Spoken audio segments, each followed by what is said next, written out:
Hello, dear cadets. Today we will continue our model of international maritime law, and the topic of today's presentation is International Convention for the Prevention of Pollution from Ships. We will start with Annex 1 of MarPol Convention. This IMO International Convention for the Prevention of Pollution from Ships 73/78 is the main international convention covering prevention of pollution of the marine environment by ships from operational and accidental causes. MarPol applies to tankers over 150 gross tonnage and to all other vessels over 400 gross tonnage. Therefore, fishing vessels are included in this definition. It's very important to understand the application of the requirements of MarPol Convention Annex 1. As with SOLAS Convention, individual countries may include other sizes and types of vessels in their own legislation. IMO creates a general standards for the whole maritime industry, but every country has the right to increase the requirements to their own vessels, but not get less than these standards. Maritime pollution is a huge issue for the industry, and as a responsible international agency, IMO works on the issue to prevent the pollution from ships by oil. MarPol incorporation procedure in Kazakhstan. In Kazakhstan, the requirements of MarPol Convention is incorporated via the merchant marine shipping law and subsequently the marine protection rules. There are a lot of own Kazakhstani legislation where the requirements of MarPol also are included. Within this legislation, it is provided for maritime rules to be brought into force. The requirements within MarPol are mirrored within the marine protection rules in Kazakhstan. So in Kazakhstan, we only have unique water body, which is Caspian Sea, and we have to take care about this. In some cases it's considered as a lake, in some cases it's considered as a sea, because it's the biggest lake in the world. So we need to keep it in mind and take care about this. On this slide, you see the list of annexes of MarPol Convention. And today, of course, we will start with Annex 1. Here, the same slide with a table of the content of MarPol 73/78. So, and there are also information about upcoming annexes, which are right now on the discussion. So ballast water management, anti-fouling, these two subjects are discussed in the maritime industry right now.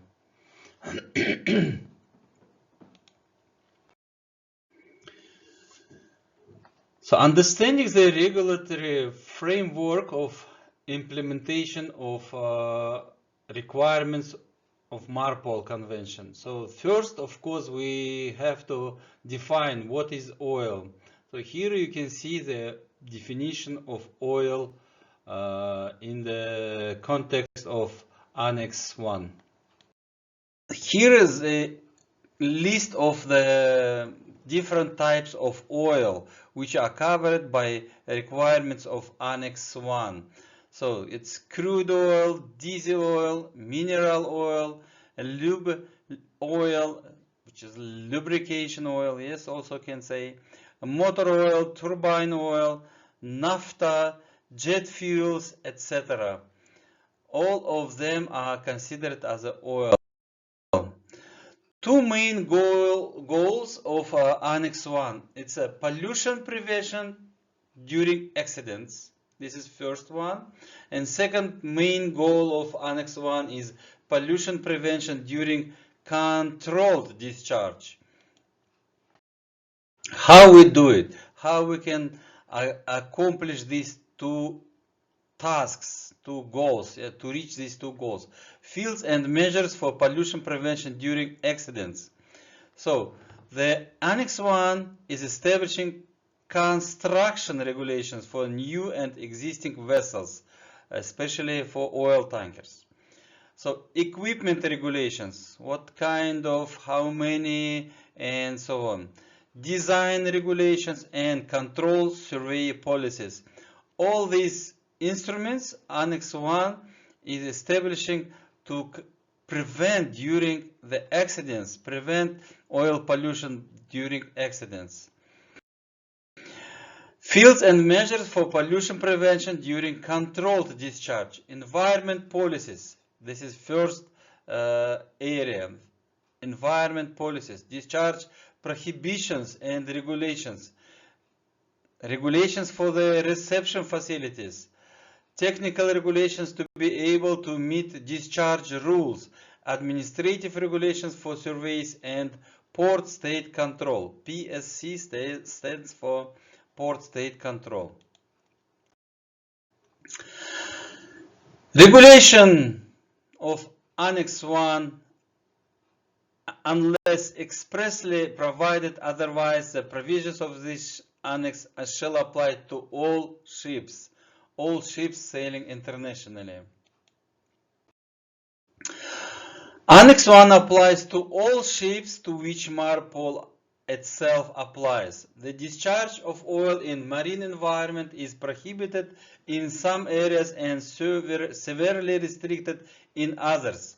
Therefore, ships are required to meet certain requirements and constructional standards. And second point is to maintain an oil record book, ORB.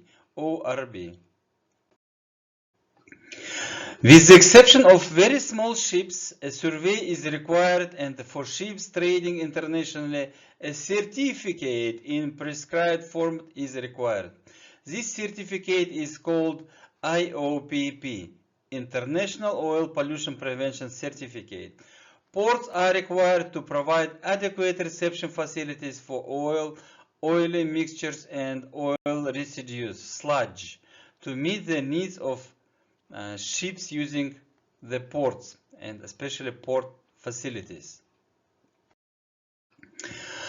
Every oil tanker of 150 gross tonnage and above, and every other ship of 400 gross tonnage and above shall be subject to the surveys specified in Annex 1. So there are several different surveys. First is coming initial survey, annual, intermediate, and the renewal surveys. Every other ships includes fishing vessels. Annex 1 Regulation 7 requires issuance of a certificate of completion of the survey, is called IOPP, as we already said. So IOPP certificate. It is issued either by the flag state and by the recognized flag state classification society. So here you see the schedule for the surveys. When the vessels are only just built, they get the initial survey, complete survey from top to down, from stern to the bow. And there are every year annual surveys and intermediate surveys. So after 5 years, the complete survey comes to every vessel. So, and it's called periodical for 5 years. Every tanker more than 150 gross tonnage, and all other vessels more than 400 gross tonnage. So these surveys are subject to flag state or authorized organizations. An annual survey within 3 months before or after each anniversary date of the certificate. An additional survey, either general or partial, according to the circumstances, shall be made after a repair resulting from investigations or whenever any important repairs or renewals are made. So every entry to the shipyard or some fixing area for the vessels should be finished with additional survey. So issue certificate issued by the certificate accordance to the administration or organization duly authorized. So there are official languages, English and French for the certificates. So Regulation 13 requires vessels to have standard discharge connections fitted on board to enable pipes of the reception facilities to be connected to the ship's discharge pipelines. The standard connection has standard dimensions. For example, outer diameter should be 215 millimeters. So, because again, this is very important that every vessel will find out in every port the same reception facility, the same connection discharge pipelines. So dumping of oil into the sea is not permitted. So it's completely prohibited. So Regulation 23 requires vessels to be equipped with filtering equipment, and such equipment must be approved by an administration which is flag state. Port state control. Under the Regulation 11 of Annex 1, a ship when in port or an offshore terminal of another party is subject to inspection by officers duly authorized by such party concerning operational requirements under this annex. So this is port state control officers checking the vessel in the foreign ports for this vessel. Control of operational discharge of oil. This is the most important regulation of Annex 1 for seafarers' education and operational practice. As a future officers, you need to keep in mind that you have full responsibility for every discharge of oil at sea. In general, the discharge of oil or oily mixtures into the marine environment is prohibited. Yes, we have to remember this. But there are some exceptions, except when the strict discharge requirements are met. So these discharge requirements are divided into those outside and those inside a special area. Question: what is special area? So there is a definition of special area. A sea area where for recognized technical reasons in relation to its oceanographical and ecological condition and to the particular character of its traffic, the adoption of special mandatory methods for the prevention of sea pollution is required. So these special areas are established by the government of one coastal country, or two countries neighboring each other, or several countries. But anyway, every special area should be approved, should be announced by International Maritime Organization. So one of the mandatory methods is a restriction on discharge of oil in the special areas. Under the Annex 1, there are a list of areas where we, as a seafarers, should remember that these areas are special areas.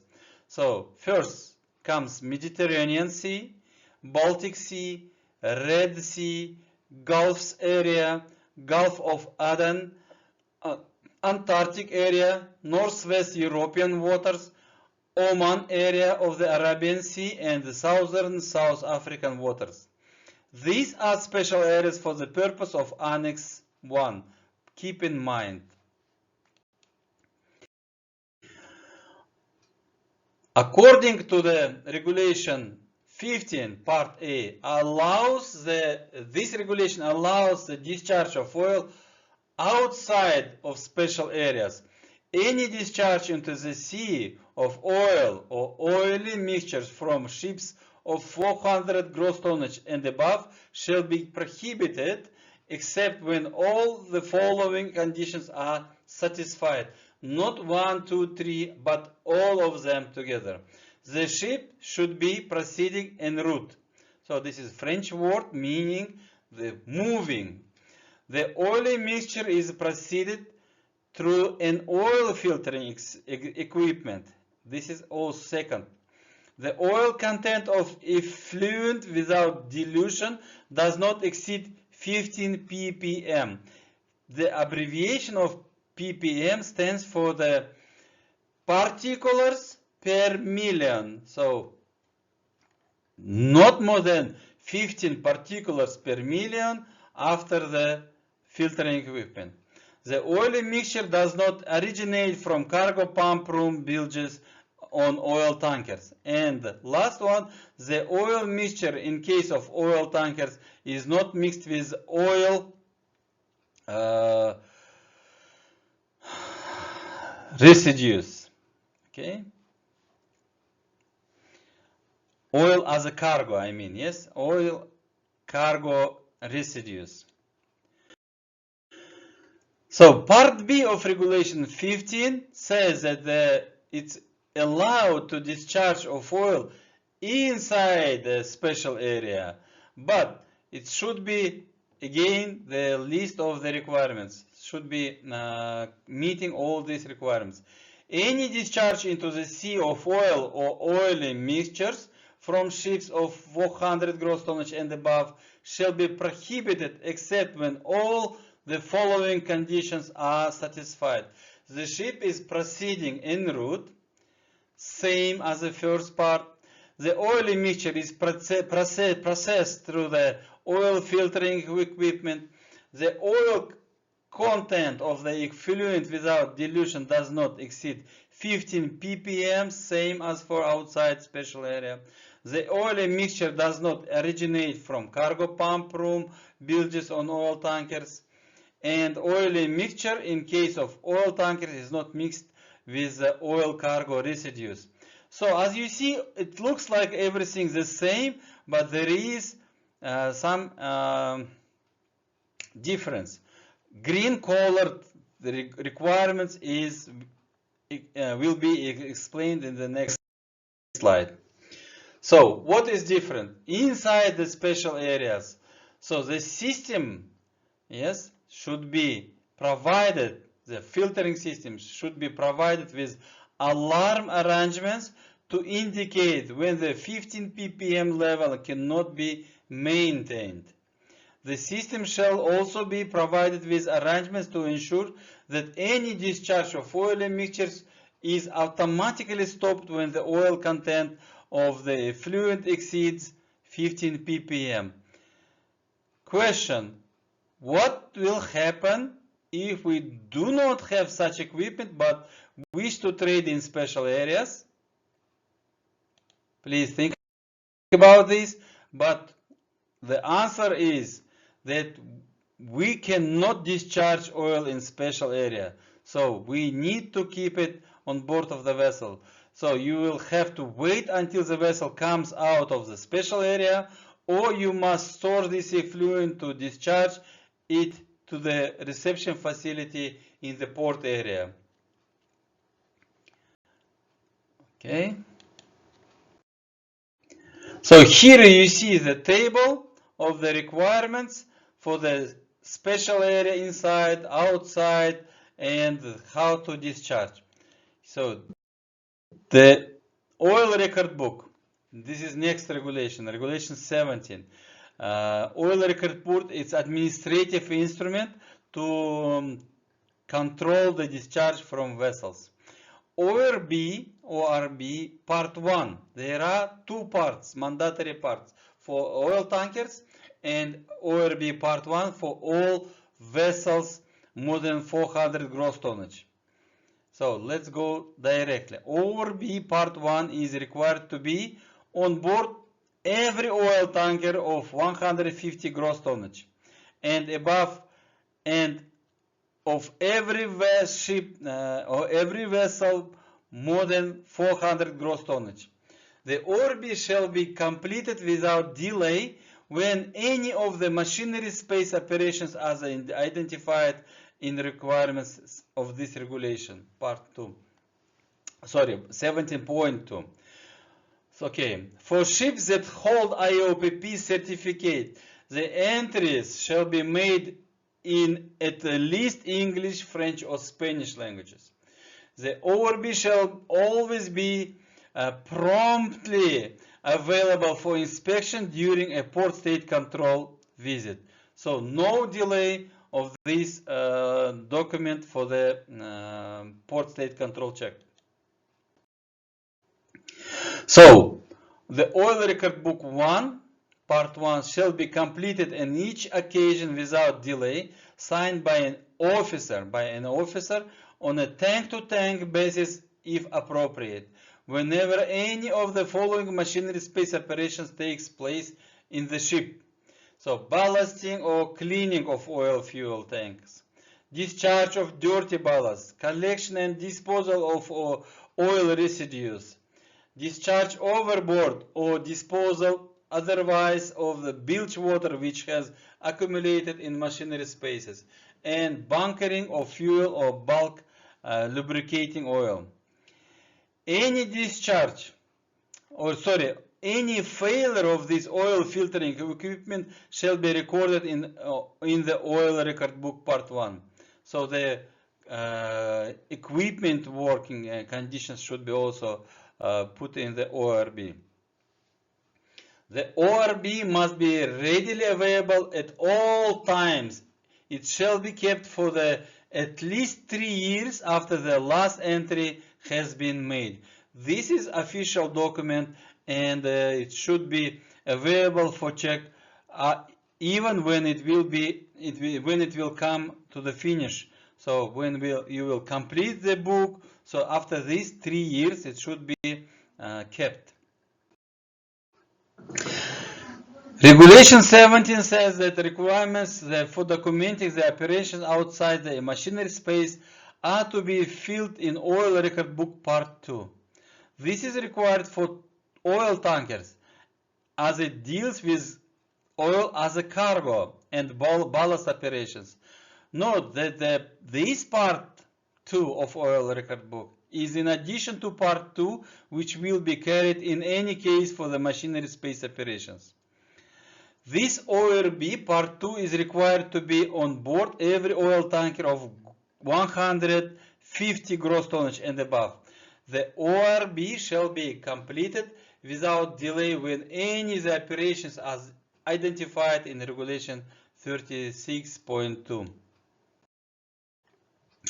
Here is the explanation. Yes, so we have oil record book part 1 for every oil tanker more than 150 gross tonnage and every ship more than 400 gross tonnage. This is machinery. So, and second oil record book part 2 only for tankers more than 150 gross tonnage. So they should be available for every inspection, and list of entry items for this oil record books part 1, part 2. So for tankers less than 150 gross tonnage, so the oil record book is compulsory if the administration will decide so. So this is a local issue, and every government can decide it by itself.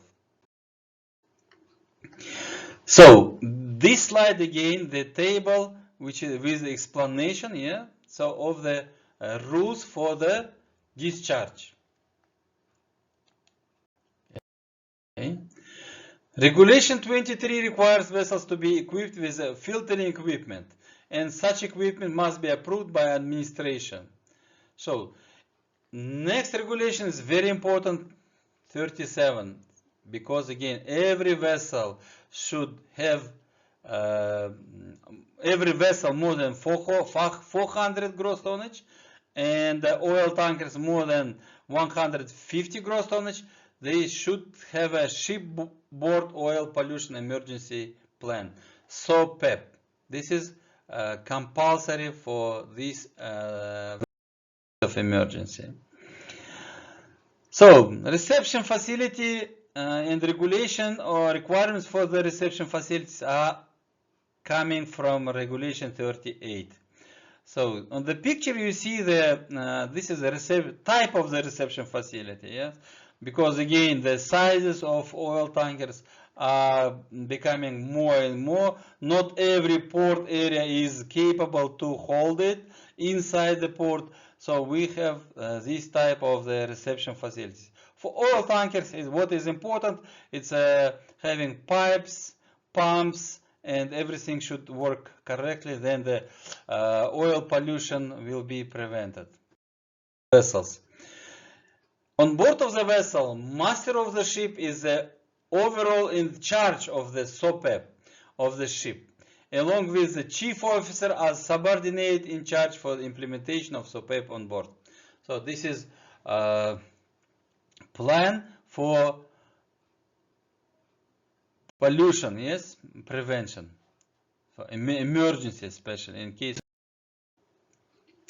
So to enable pipe of reception facilities to be connected with the ship's discharge pipeline for residues from machinery bilges from oil residue tanks, both lines shall be fitted with a standard discharge connection.